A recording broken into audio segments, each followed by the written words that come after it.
+4 round differential, 2 wins from 3 games. Knights looking pretty good. And for Alave, of course, they've had some ups and downs to start the season. But they could have a massive up if they defeat the Knights tonight. That could shoot them right back into the top 4.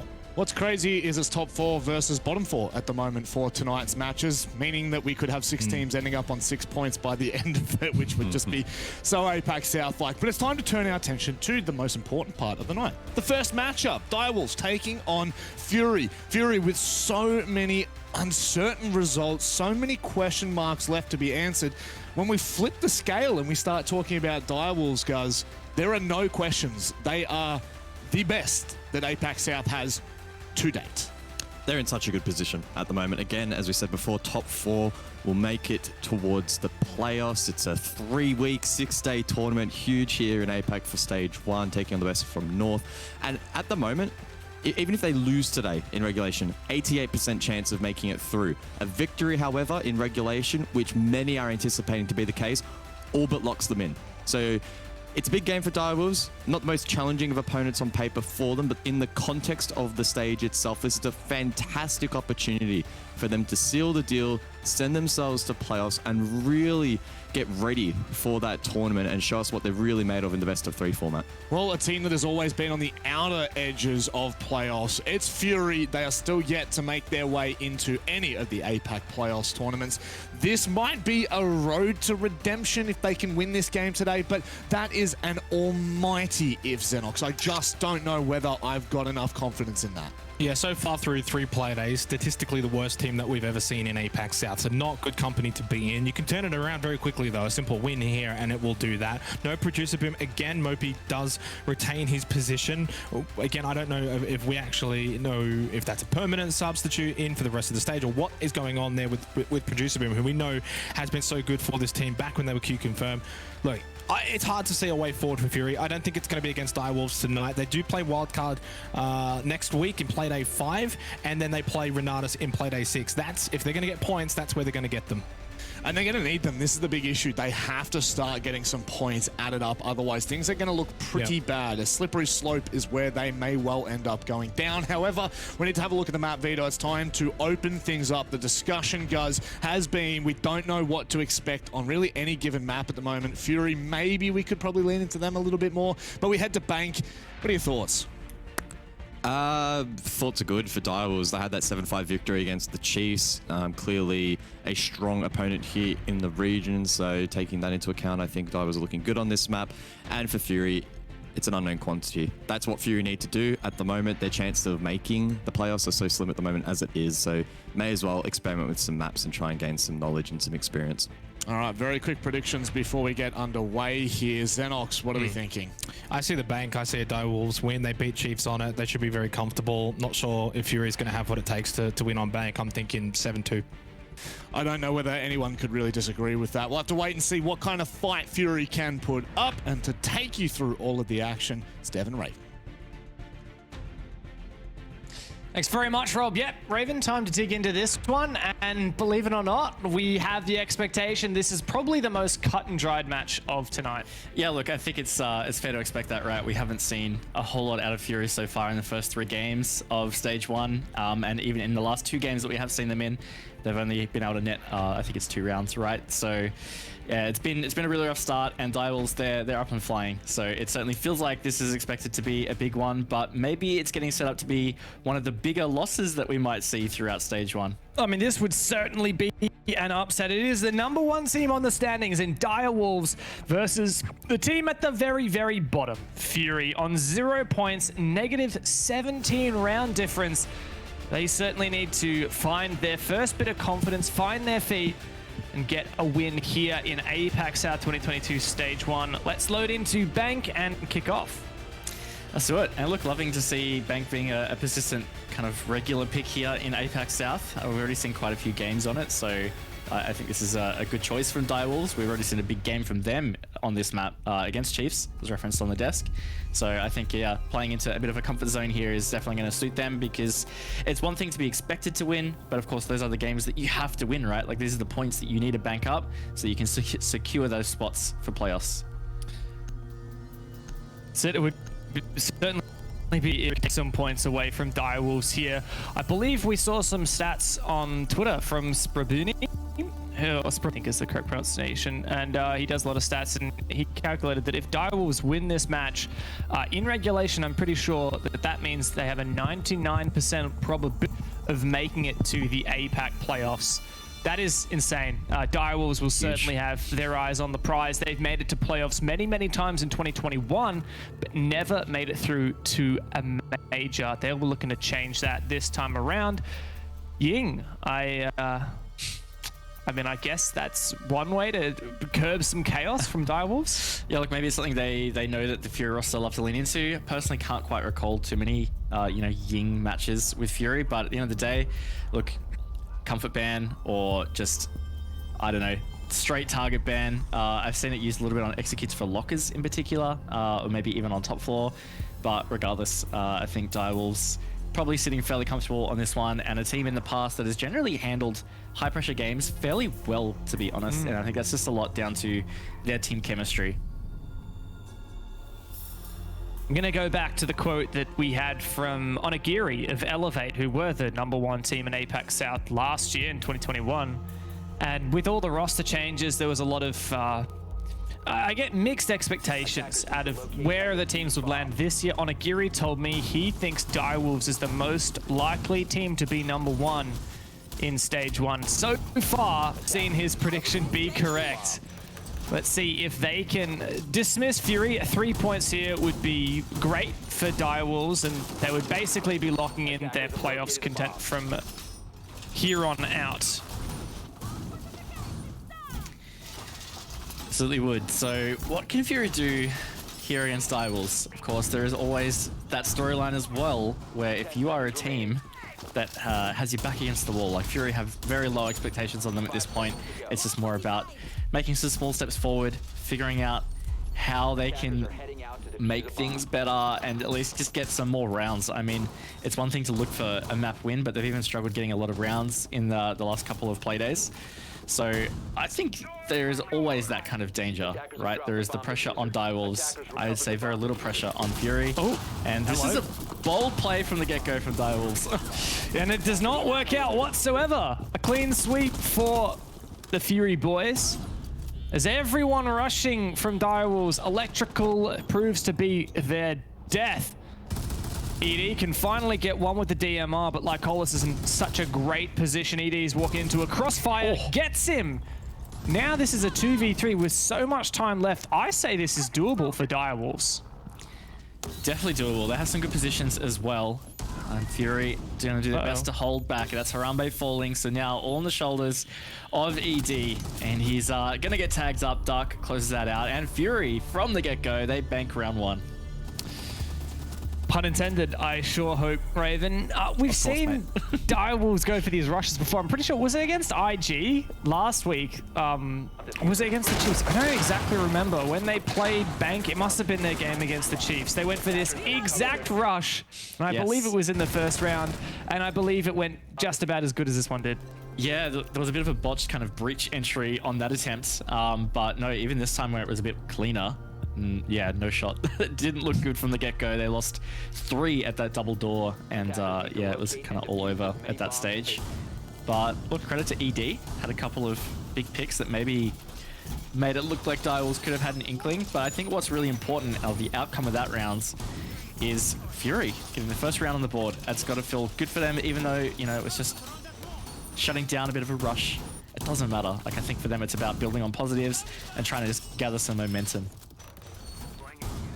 No doubt, no doubt. Especially considering they're yet to go downstairs to what many would consider the primary bomb site of this map.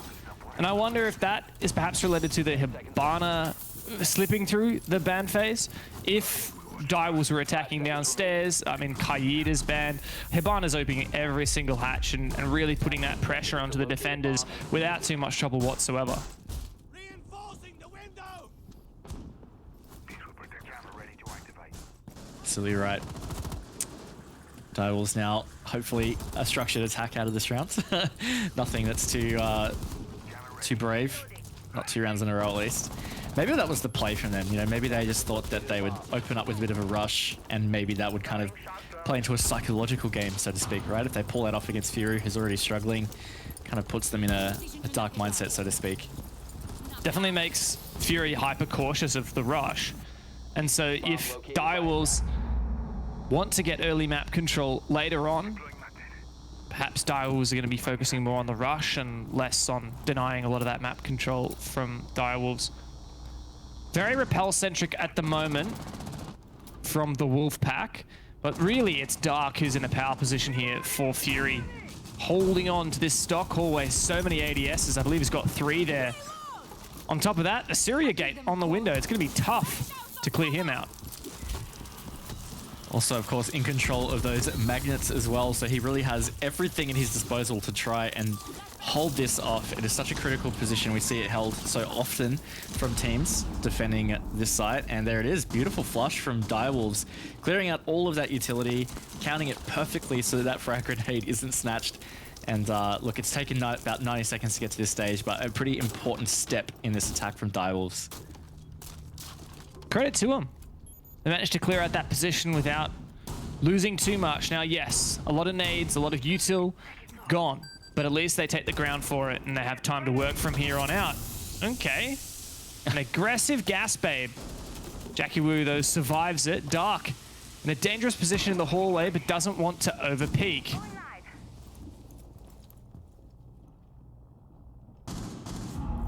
A bit of a holding pattern at this stage, Dev, but as I say that, Pika has managed to find Lycolis on that opening pick. It's come pretty late in the round now, about 45 seconds to go. Direwolves fairly surrounded around the site, so Fury is going to have to try and hold off a bit of the onslaught. They've been able to burn a lot of these toxic babes, which has certainly slowed down Direwolves, and that's going to help with that trade. But 30 seconds starts to put the pressure back onto Direwolves now for this execute. Man advantage for the attacking side. Breach and Repel available to them. Fury have just 3 players, but they can sit patiently. You can see Mopi here, holding the long line of sight with the DMR. And Harambe goes in, has the diffuser in pocket.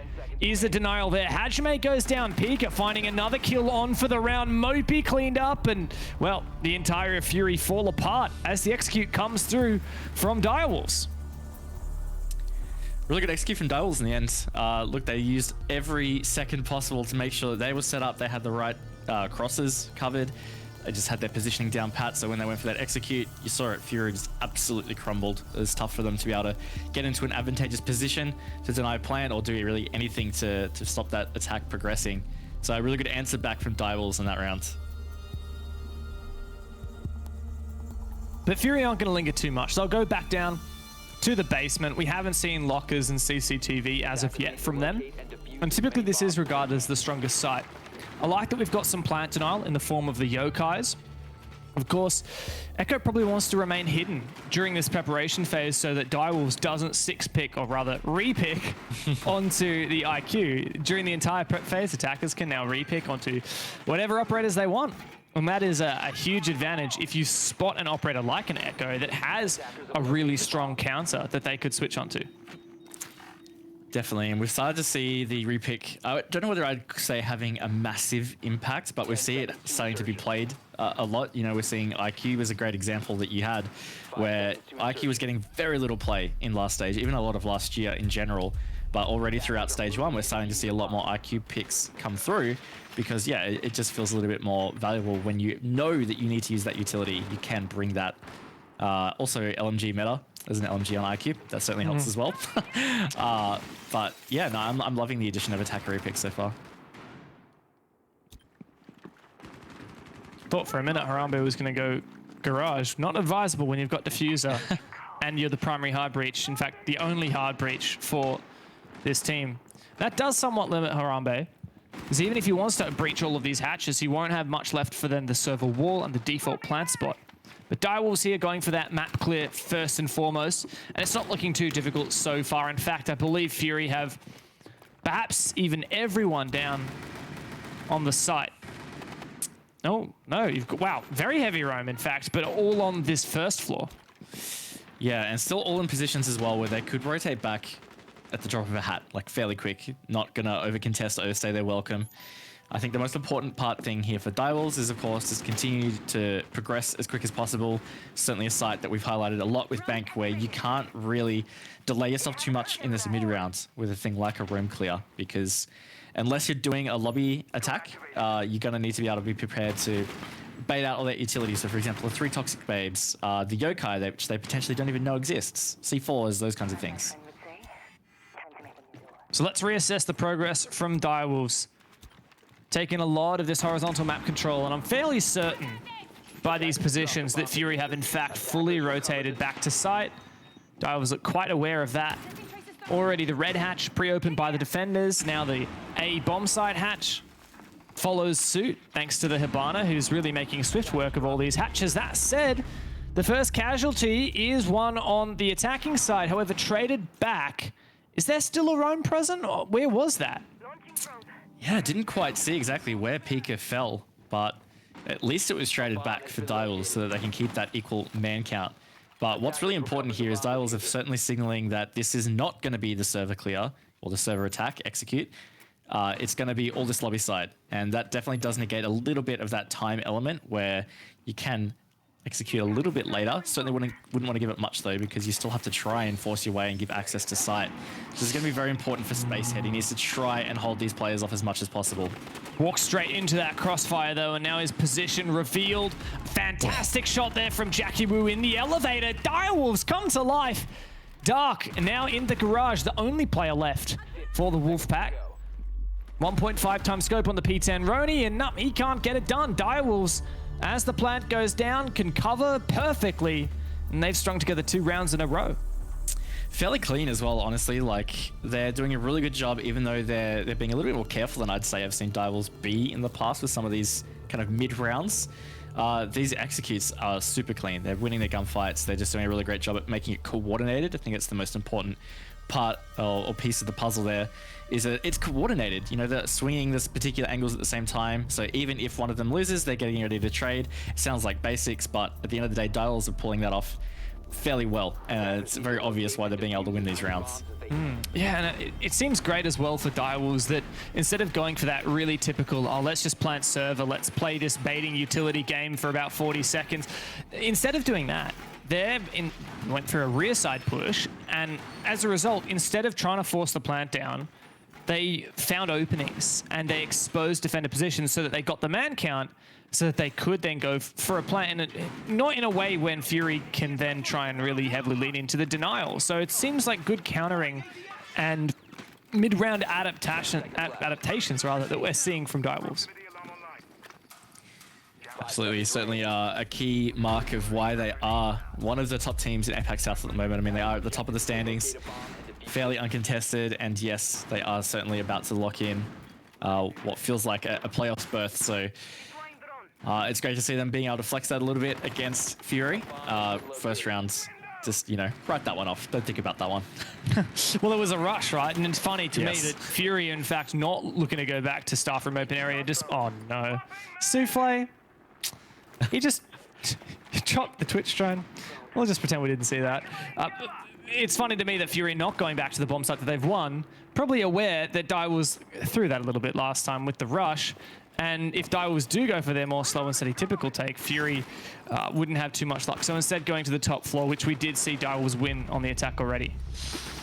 And speaking of already, Direwolves have found that opening pick. It's a real quick one onto Dark. Now, I think he was probably the one in that hallway around stock. He had such an important role in at least giving Fury that look in the first attempt of this site. So with him dying, you can see already that Hajime has replaced, or Hajime is in this position regardless. Uh-oh. Certainly an important one, but yes, needs to get out of there. Otherwise, Direwolves are going to kind of run over the top of him. That said, this has taken more utility than it did last time for Direwolves. Finker, Jackie Wu already out of nades. ED still has a flash, still some smokes. Peak is using his nades elsewhere. So they're not going to be used to clear out this position. Instead, hard breach. Oh, Jackie Wu doesn't need any projectiles. That's 2 picks already for Direwolves, and the avalanche continues to roll down this mountain and roll over Fury. 2 players left. Definitely a big ask here for Spacehead and Lycolis, the 2 SAS defenders. They are fairly spread out as well, so it's not going to be about really trading each other at this stage, it looks like. It's going to be about just trying to hold their own. Lycolis certainly under fire. Spacehead tagged quite deep as well. And you can see that Direwolves just have such a great cut of that hallway. This is going to be so tough for Fury. There's just Spacehead left, and he's meant to be the top fragger for this team. He's been given the FMG license on the smoke, but a 1v4 with Harambe getting that diffuser down on the ground. Spacehead absolutely clueless. Shot in the back of the head by ED, and that is a clean sweep for Direwolves. 3 attack rounds in a row, and they are looking brilliant. Yeah, again, just super clean. Like, they're really working well together as a team, doing the steps that they need to be able to get through these attacks. And most importantly, also, they're really picking up these frags. Like, the opening pick coming out in that first 50 seconds was pretty crucial against the Wumai player, who can obviously have a big impact in how long the denial or the delay of taking stock trading in the hallway occurs. So, yeah, look, just a really good display from Direwolves so far. First half really feels like the momentum is firmly in their hands. Well, Fury are going to go back to staff room open area as of yet. They haven't seen Direwolves slow and, I guess, for lack of a better word, proper attack onto this site, and perhaps are banking on that a little bit. To be frank, though, I don't have a lot of hope for them. I feel bad we're calling it so early, but I mean, Fury has really struggled so far in APAC South. They lost their first game to IG on this map, 7-3. Then they lost to Chiefs on Chalet 7-0. And then they lost to Knights on Villa 7-1 just 2 nights ago. They've only won, including this map right here, 5 rounds out of 3.5 games that they have played. Only 5 rounds. Yes. No, look, the numbers don't lie, Dev. You're right. It's quite brutal. Ironically as well, I feel like the best match we saw them play was actually that first Playday game against IG. And it was kind of just downhill from there. They haven't really found much of a rhythm at all. So look, I'm super curious whether they can bring this one back. At the moment, it certainly doesn't feel like it, right? Like, Direwolves is just looking so clean, executing beautifully. I really have Fury's number at this stage, but you never quite know. This could turn around to be a 3-3 half, and it's certainly still a very winnable position for the map. That's it. I mean, Fury know that they are so much better than this. Last year, under the banner of Q Confirmed, they were 5th place in every single stage, which means they didn't have to play relegation. Like, it was Order and Wildcard that went down there. So Fury, I mean, they are so much better than what they're showing here, averaging currently less than 2 rounds per match that they have played. Direwolves, of course, are not going to let them in. And if there's anywhere that Fury are likely to get points, it's probably not against the #1 team in the league right now. Definitely seems unlikely. Almost halfway through the round now, Direwolves pushed in and taken some decent vertical control. Looks like Diffuser is over on that lobby side as well, so probably a clear coming in from the west side. They're very aware of this position in the elevator. Looks like it's Hajime. It certainly is. I want to try and clear this one out, but they have to be careful. Dark looming below, trying to assist with some kind of crossfire. Jackie Wu on the cutoff. Well and truly, Hajime stuck between a rock and a hard place. Droned out as now as well. A nade to come through. In fact, uncooked, simply to get him to move. Doesn't find him as of yet. Direwolves taking this very slow, very steady. When are they going to be able to finally take out this player? Yeah, definitely dedicating a lot of time to this one, and at least the resources dedicated is still, you know, it's kind of necessary to the attack that they're trying to pull off anyway. But Hajime certainly persisting here. You know, a lot of players could have decided to make that drop, and he hasn't. But Dark, he has been dropped by Jackie Wu now, so Direwolves have still been able to hunt and get that first pick. He was the one working on the lower main stairs. But Dev, just 40 seconds to go. Direwolves do need to start to kind of progress this a bit quicker. And Hajime has fallen back. So opening pick for Direwolves once again, but it's going to take a lot to turn that into a round win. Hajime downstairs, liking the idea of flanking up. Lycolis, the main player on site to hold. Souffle, oh, gonna hit him with a nade. Lycolis caught from the window. 15 seconds now. Time ticking away, but Direwolves have the opening. Mopi on the flank. Hajime as well. And Jackie Wu has to force this plant down. It's on Hajime and ED to cover. The newest player on the team steps up. Now traded back. It's all on the sub for Fury to try and clutch this 1 versus 2 semi 1v3 with Harambe on the ground, but no adrenal surge from the Finker to put him back on his feet. It's on Mopi. Just about no health left remaining. And just about no information on where these players may be. Jackie Wu can finish him off. And Direwolves, every time they leave it late, you can bet your bottom dollar that they are still going to make it worth it. Yeah, still a good result for Direwolves, of course, and off the back of, again, just some very coordinated plays. Some unfortunate timing on the side of Fury as well, like Hollis is getting caught on a rotate and also completely unaware that there was a player at that printer window. So he kind of lost his life a little cheap in that final moment, and it also meant that Harambe on the Hibana could jump in. I think he got a 2K, and that was fairly impactful because it really stunted the denial possibility from Fury. And of course, at that point, it was all on Paul Mopi's shoulders. But once again, Direwolves barreling forward with a lot of momentum here. 4-1 lead, looking to track down a 5-1 half. And Fury have gone back to this site. They're feeling like this has been probably their best shot at it. And honestly, that round definitely felt like their best shot. Yeah, that said, you've got to give Direwolves some credit here and assume that while they were slow, like they're only going to get faster at clearing these positions. One thing that really stands out to me, and I'm interested to get your take on it, Fury is quite known to be an aggressive team, a team that backs in their fraggers, like players like Pika, always keen to just peek, as his name may suggest. But Direwolves so far, like you look at that previous round, the defender and elevator, they didn't just try and push on down. They didn't try and just shoot him and take the fights, right? Like they were, okay, we're going to open every single line of sight. We're going to pinch him. We're going to expose him. It's like Direwolves don't actually want to take any 1v1 fights at all. Yeah, look, definitely a bit of a change in philosophy from their play, and all here for it.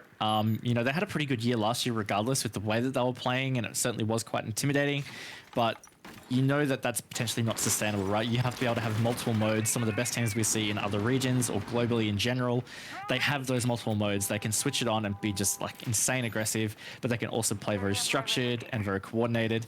So look, I think it's been a really good switch here for Direwolves in stage 1 of this year. It looks like their off-season has been very productive in the way that they've kind of molded their team play. Yeah, no doubt. Extended upstairs, hold for Fury, pretty easily dismissed by Direwolves. The Golden Six making short work of the shield. Pika face checking on the top floor. Alibi Prismas, I mean, that's all of Alibi's utility. The shield and the 3 Prismas dealt with in 1 minute and 10 seconds. So nullifying a lot of what Hajime has brought to the table. Direwolves, I feel like have we just rewinded the VOD 1 minute or something, Raven? Like, we're just back where we were last round. Look, in a way, that's actually super impressive, right? Like, it's one thing to be able to execute these, like, fairly well in one go, but to be so consistent that it looks like it's almost exactly the same round, I'd say that's fairly impressive from Direwolves. At the same time, though, Fury certainly need to try and change something up here. This phase of the last round, honestly, I guess went okay, but they need to rely on less about the time denial. I think they need to kind of get in the face of Direwolves a little bit. But I think what's really impressive about Direwolves is that, as we've kind of been identifying, always really watching each other's backs, always covering and ensuring they can't get in a position that's disadvantageous. And they're just playing so well. The way ED used the flashbang and peeked up, checked every single corner. The information flows like a river for Direwolves. And they have absolutely no issues steering their way upstream. Definitely doesn't feel like it's been a challenge so far. With 40 seconds left, a man advantage once again on their side before the execute. Oh, that's just unfortunate. Spacehead kind of caught looking away at the wrong time. 5 versus 3. It's certainly going to be tough for Fury to hold this one off. That being said, Hajime has a great position here with some good trigger discipline. He's been able to catch ED 20 seconds to go on the execute. 3v3 now, Dev. Oh, this may well be doable. Mopi, gotta get out of dodge, gotta deny the plant. He does so! The super sub for a double. Now a 1 versus 2 for Harambe, and Lycolis is there to finish him off. It could have been 5 rounds in a row for Direwolves, but Fury finally show us some flashes of greatness. Really good from Fury on that one. And look, you've got to rate the identification that they felt like this site was the one clicking the most for them. Of course, they did win round 1 off the failed rush from Direwolves, but it definitely was their closest attempt. And here they were able to turn it around. A huge play from Mopey to really save that one. Direwolves were about to face a really positive post-plant situation. But no, Fury salvaged the half 2-4. Look, manageable position, I'd say. Yeah, these days, considering how strong the attacking side can be with attack or repick, with the nature of Bank not being a particularly defender-sided map, and with Hibana on the table, yeah, I'd reckon Fury would be pretty decently happy with a 4-2. Now they move on to their attacking side, and this is really where they get tested, especially playing with Mopey, subbing in for Producer Boom. This is when we really have to see Fury's initiation, their calling, their team play come to fruition and be at their peak, because if not, Direwolves will really ramp up this pressure and pick them apart. Absolutely will. And I think the thing that concerns me just a little bit as we switch halves is, you know, Bank has been fairly balanced. Like, I'm looking back at the APAC South stats for the entire Stage 1 so far. We've seen a lot of plays. It's been played 4 times already. In fact, the most played map in the league so far. 55% overall defense win rate. And, you know, that's not particularly outlandish, especially when you start looking at some of the other stats. I won't reel out those numbers, but it's certainly the most balanced map so far of what we've seen in Stage 1. So, look, I think that bodes well in a one-way for Fury. But, of course, on attack, that's where you kind of flex your coordination as a team, and just unfortunately it's just not what we've seen from Fury at this point.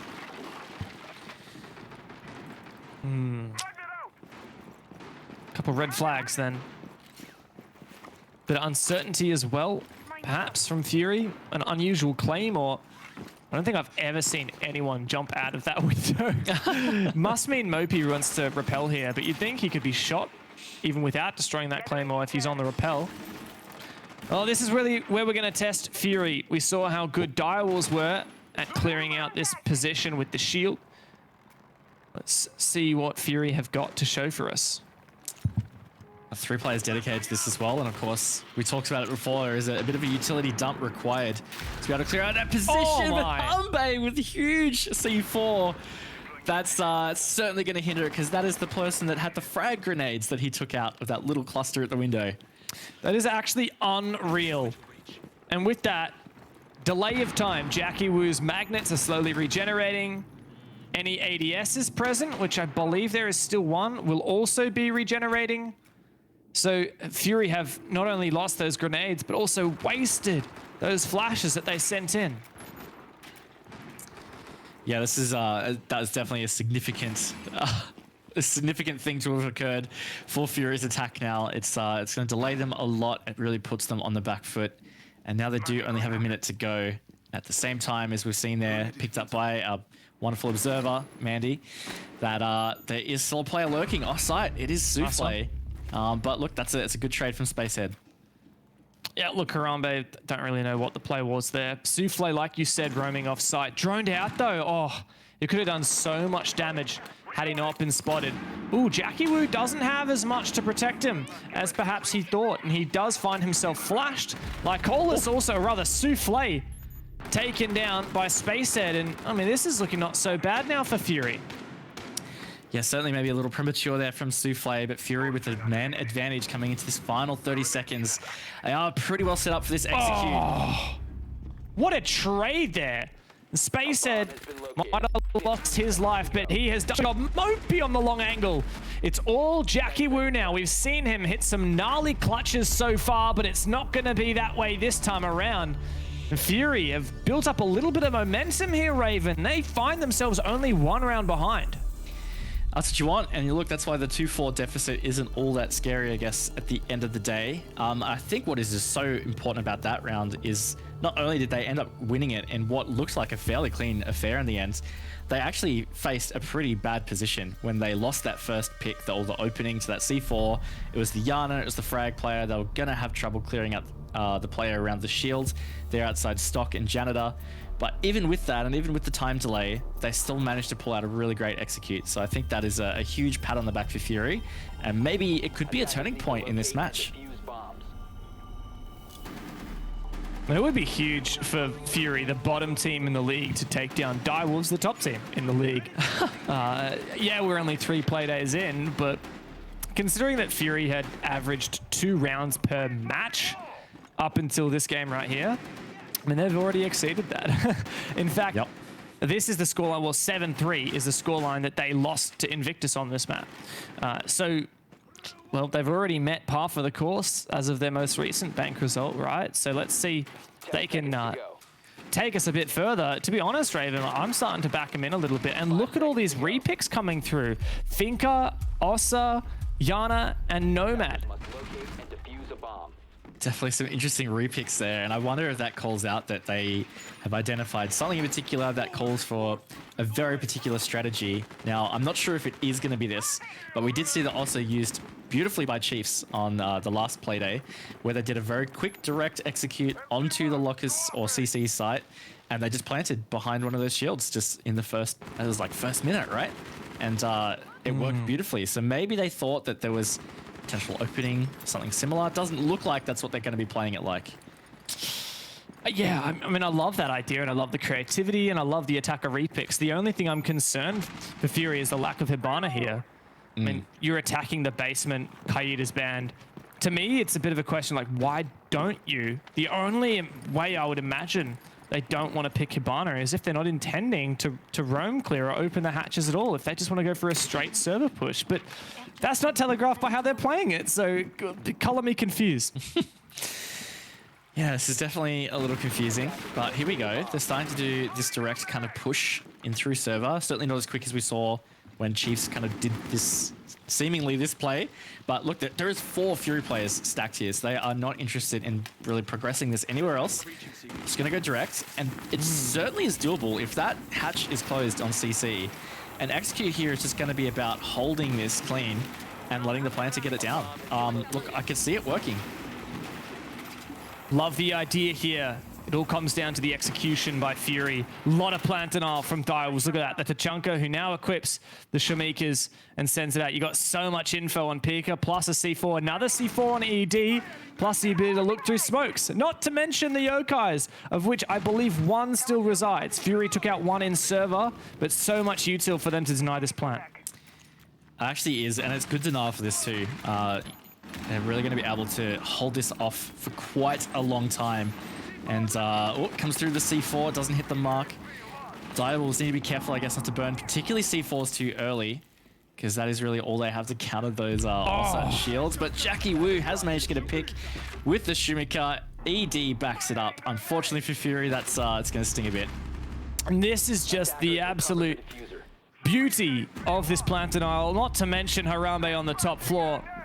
Fury finally find 1 pick as ED goes down, over peaking perhaps a little bit too much, but there is still so much plant denial left. Assuming that Yokai is on the board, Pika still has a C4 and Harambe on for this flank too. 15 seconds left. Hajime knows about the flank, but Harambe doesn't feel the need to push as of yet. Spacehead can find another pick, making this a nigh even scoreline. Pika has to play for info, and it calls the players going deep inside. Jackie Wu! He steps up, he doesn't need the fire, he's got this LMG, and he lands both of those headshots to clean up Fury. It's really good from Direwolves in the end to not panic too much when they saw that Fury had kind of gone that direct attack nice and early. Lots of time on the clock to burn things out. I felt like Fury, there was a point there where I felt like they were about to make it work. But I think what really was the nail in the coffin for them was the pulse in gold. I'm not sure whether Fury had any idea that existed, but they just had so much info, so it held Direwolves back from burning too much utility too quick. They always had tabs on whether there was a player going for plants or how many of them were there, and if they go deep, all that jazz. So really great job. Jackie Wu as well, very solid on the Tachanka. Didn't really waste his Shumika and managed to pick up a bunch of kills as well. It's funny how times have changed, Raven. That was a fantastic plant denial hold of Locker's CCTV without even a smoke. Without even a smoke. Usually the fundamental operator to defend that, but Jackie Wu decided that Tachanka was more variable. And I mean, paired with the Yokais of the Echo, the info from the Pulse, like you said, and even Warden, who ED found 1 or 2 kills with. It was a beautiful sight to behold. 10 seconds left. Yeah, it was really great from Direwolves. And I think importantly as well, look, Fury had actually built a bit of momentum there. So I think that was a really important one for Direwolves, just to keep it in check. Because if Fury obviously had won that, we would be looking at a 4-4 scoreline. Suddenly it's tied. Suddenly Fury won multiple rounds in a row. Suddenly it feels winnable. So for Direwolves to be able to pull out that stop, get another one back, and edge closer to match point, just I think super critical at the stage it was at. Well, as for this round, Fury will try their luck at winning CEO. They've done it once before. But Direwolves, instead of moving to a tertiary site as of yet, we'll retry this one.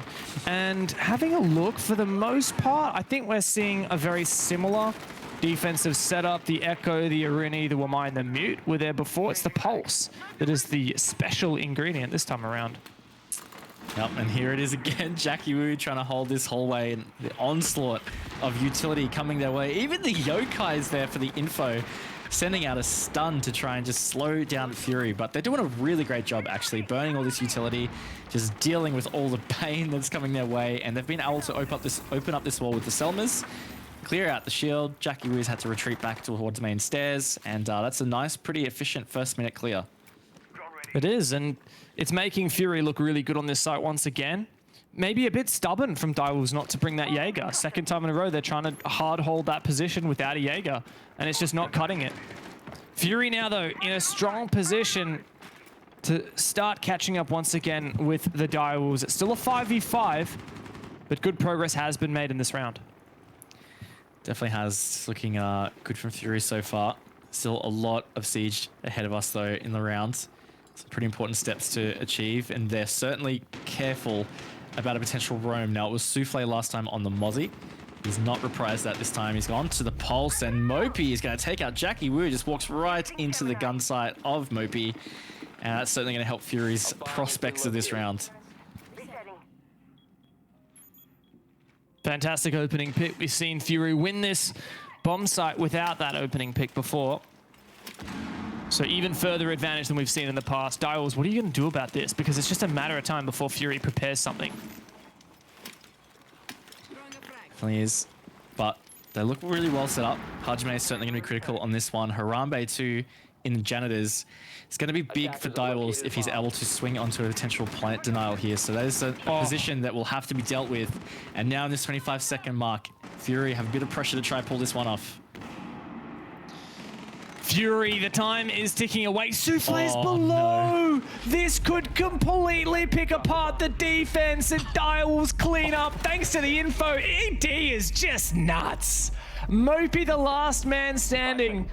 And, well, he's got so much to do. It's absolutely hopeless for him. Fury, they looked so good. But at the final hurdle, they stacked it. They fluffed it, and Direwolves have found match point. Yeah, look, super unfortunate for Fury. It felt like there was going to be an attempt at that execute, or the plant, I should say, but no, they didn't account for that pulse below. Really well played from Direwolves. I think credit to Souffle being super patient. You know, I don't think he had a massive amount of impact with his info until like that last 20, 30-second mark as they all started to stack up for the plant. And you saw it as soon as we switched to the pulse. He was calling out those positions. They just dropped like flies. It was insane. Just again, really great teamwork from Direwolves, and just an unfortunate mishap from Fury. Just kind of pushed this match back out of reach. I mean, when you've got the pulse below calling the exact positions, the exact moment that the attackers push in, that's when the fraggers really shine, right? Behind every good entry fragger is the support player calling out the positions. And look, I'll also mention that it was Souffle who previously played Mozzie and went for that flank downstairs, which didn't work out.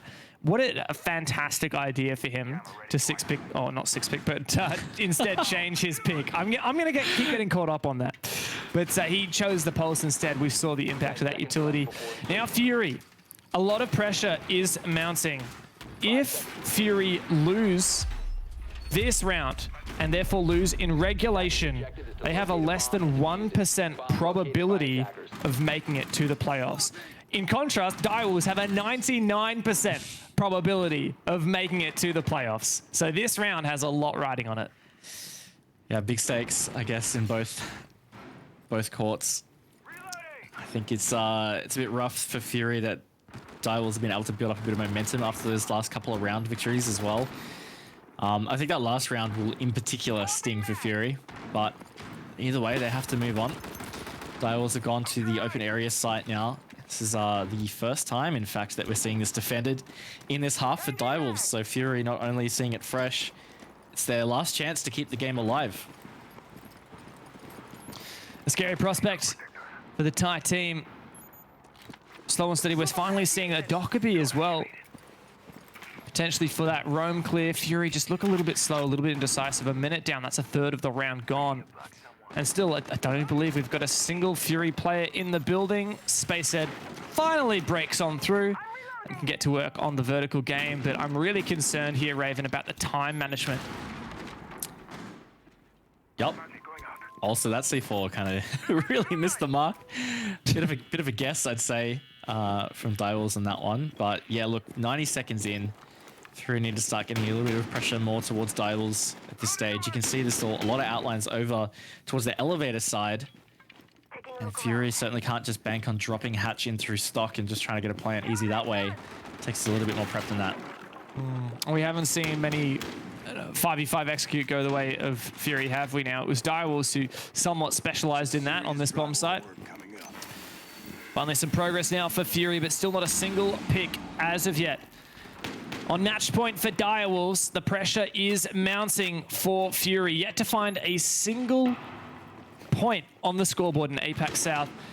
And they have 50 seconds to try and change that. Oh, they're going to get an open pick there. Spacehead, really well timed. He's going to take out Jackie Wu. And now there is a bit of pressure starting to come over on the northeast corner there. ED knows it's not safe for him. He's going to try and go back on the other side of the wall. Ooh, here's something. Hajime is backed up for Harambe. Now, Pika, this is an important position. You're right, but 30 seconds to go. Fury do have the upper hand at this point. I believe a logic bomb may be coming out.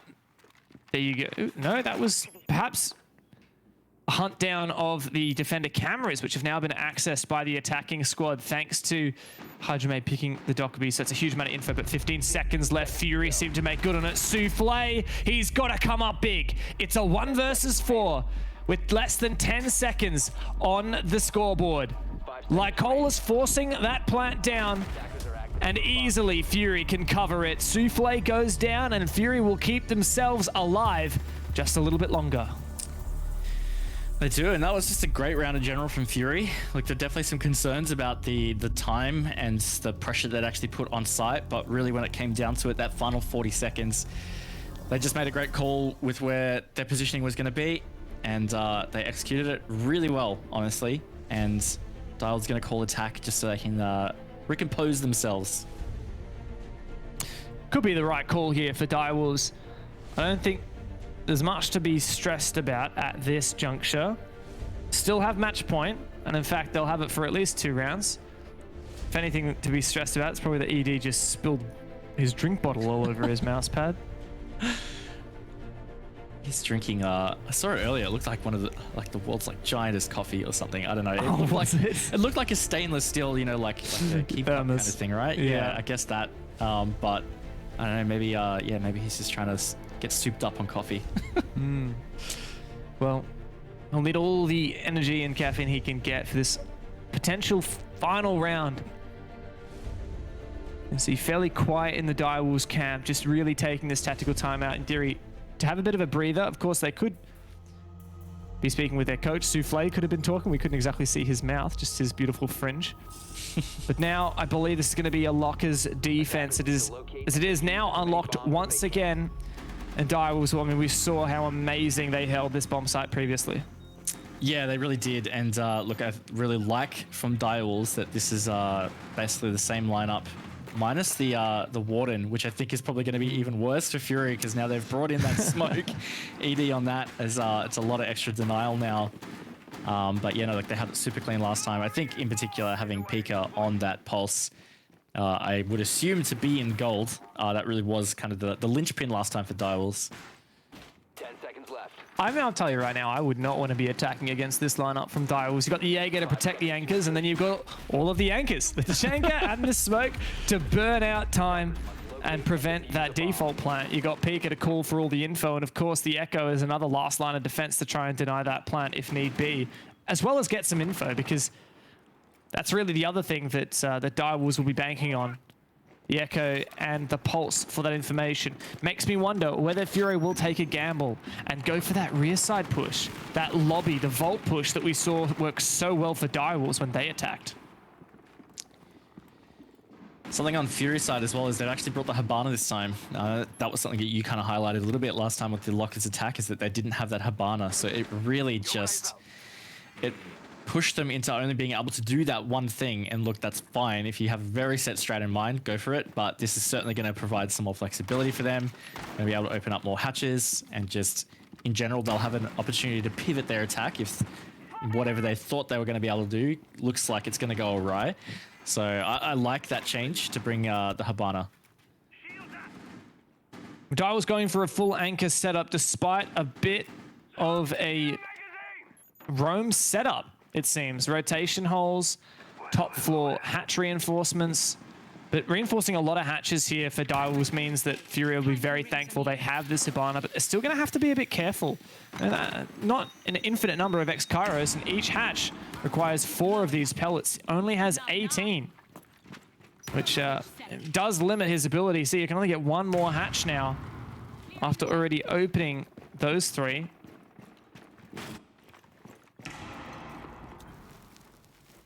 Surely this is going to have to be... Oh, the side hatch has already been opened as well. I've got to say, Raven, this does look like Fury might be tempted to go for the rear push. Feels like it. And Mopi also progressing deep with the Ossa, but Souffle, he's actually deeper than normal. He's going to go in for the pick onto the feet. Unfortunately, he didn't hit too many of those shots. Did at least get a drone. It's a backup attacker here as well, so it looks like Fury really want this. They really want to try and take this garage control. And look at that rotate from ED over with the smoke. Mopi is going to have to push through. Time's starting to really decay against Fury at this point. And another gas comes through as well from ED. Fury are really banking on this garage push working. Souffle goes down. What a huge pick. That is the Yokais off the board. Dark and Mopi now have to make good on this garage control as the aggressive push comes through from Fury. Hajime finds one, and Jackie Wu is out of the game. Direwolves, though, fight back. A 3 versus 3. 15 seconds left on the clock, and it's a desperate moment for Fury as they try and stave off the match point and the win for Direwolves, but the crossfires, they're too good, and Direwolves can close the game. GG comes out in chat, and the team at the top of the standings will extend their lead and now lock in APAC playoffs. Great game in the end from Direwolves, but I think a really good last round. I think that last round showed a lot of the really big positive sides of Direwolves, their team play and their adaptiveness. I think in particular I want to highlight ED on the smoke. He was very flexible, very fluid, rotating between some really critical points as it was identified by Direwolves where this push was coming from Fury. So for example, rotating to garage and throwing those gas babes to even just try and slow down a little bit of that garage entry, and then also rotating back to lockers and smoking the hallway so they couldn't push into the locker's door. They had to funnel towards the elevator when there was only about 15 seconds left, and that was where Direwolves had a great crossfire setup. So just plays like that is really on point with Direwolves at the moment. That's it. I mean, Direwolves, the team that is looking like the best in the league. Fury, though, they did give it a fair shot, and it was the closest game of their season so far. Let's toss it back over to the desk to break it all down.